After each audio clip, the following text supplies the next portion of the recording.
नमस्कार. आजची आपली रेसिपी आहे अंड्याची भाजी आणि ते पण कांदे आणि टमाटरमधली. पहिले मी रेसिपी टाकलेली आहे अंड्याच्या भाजीच्या, पण ही नवीन आहे. तर त्या अगोदर तुम्ही माझ्या व्हिडिओवर नवीन असाल तर व्हिडिओला लाईक करा, शेअर करा आणि चॅनलला सबस्क्राईब करा. चला तर बनवायला सुरुवात करूया. यामध्ये कढईमध्ये मी 2 चमच तेल टाकलेलं आहे.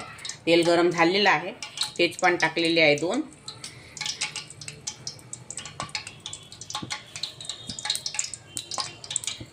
आणि यामध्ये 3 कांदे घेतलेले आहे कापून आणि 1 टमाटर आहे आणि हा सांबार. आता कांदा टाकायचा.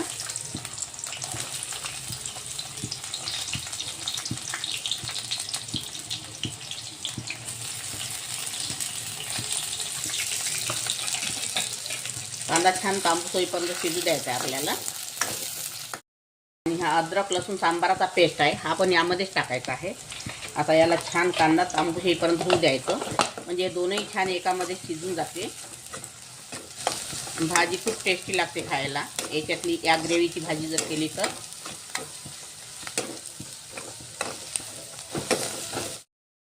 आता आपला कांदा झालेला आहे. आता यामध्ये मी टमाटर टाकत आहे. याला पण मऊसूत होईपर्यंत थोडं शिजू द्यायचं आपल्याला. अशी जर भाजी केली खूपच सुंदर लागते खायला, खूप टेस्टी लागते. एक वेळा करून बघा आणि खाऊन बघा आणि कमेंट करा. आता मी यामध्ये 2 चम्मच लाल मिरची पावडर घेतलेला आहे, स्वादानुसार मीठ आणि 1 चम्मच धनी पावडर, 1 चम्मच जिरा पावडर आणि घरगुती मसाला आणि कस्तुरी मेथी हे जिन्नस यामध्ये टाकायचे. आणि छान याला 2 मिनटं छान आणखीन शिजू द्यायचं आपल्याला.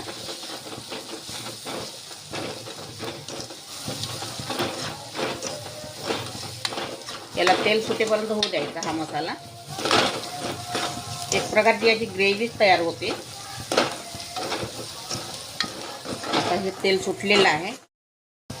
आता यामध्ये मी थोडं पाणी टाकत आहे आणि थोडा सांबार. याला आणखी 2 मिनटं शिजू द्यायचं आपल्याला.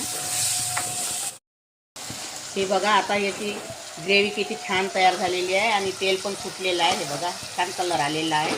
आता मी हे अंडे घेतलेले आहे 6. याला मधातून चिरा मारलेला आहे. हे अंडे यामध्ये टाकायचे आहे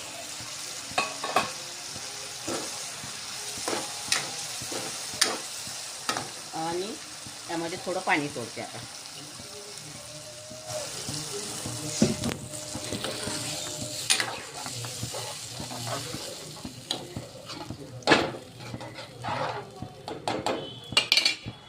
आणखीन थोडं पाणी टाकायचं बस.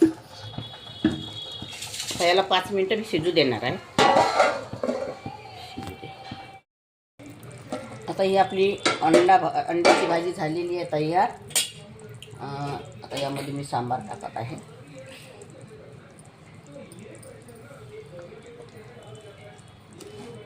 आता मी प्लेटिंग करते.